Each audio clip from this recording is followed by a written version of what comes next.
château d'Aubiry que vous voyez sur la gauche. Ce grand monument qui est un petit peu étonnant dans cette plaine du Val-Espire. On dirait plutôt un château de la région parisienne ou de la vallée de la Loire, qui était fait pour dominer le paysage et pour qu'on le voie sur la route qui menait à Céret.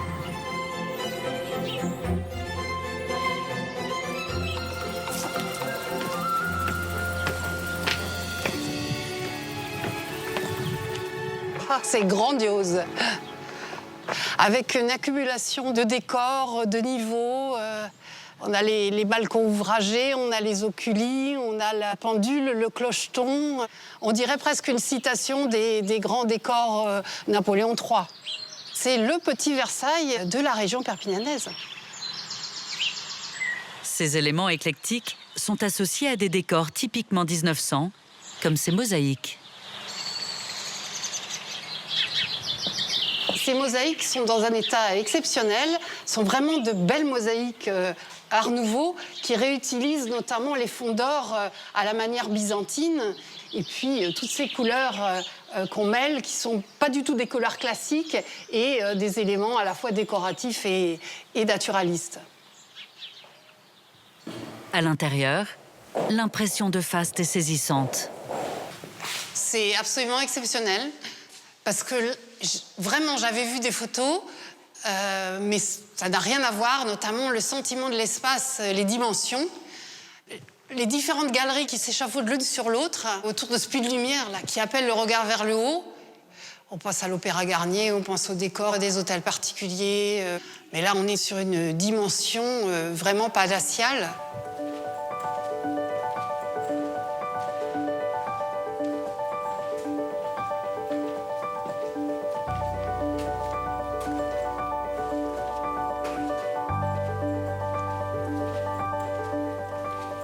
C'est vraiment dans un état exceptionnel.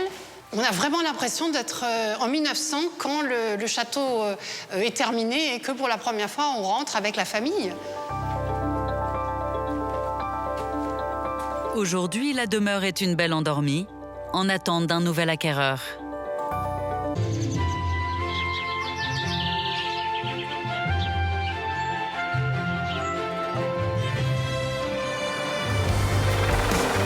Le château d'If a été construit au XVIe siècle. Aujourd'hui, l'ingénieur du patrimoine se passionne pour l'histoire de cette citadelle provençale. Le lieu est stratégique parce qu'en fait, il est placé en plein milieu de la rade de Marseille, à proximité d'une autre île qui s'appelle l'île de Frioul, et la passe pour accéder au Vieux-Port est l'espace entre les deux îles.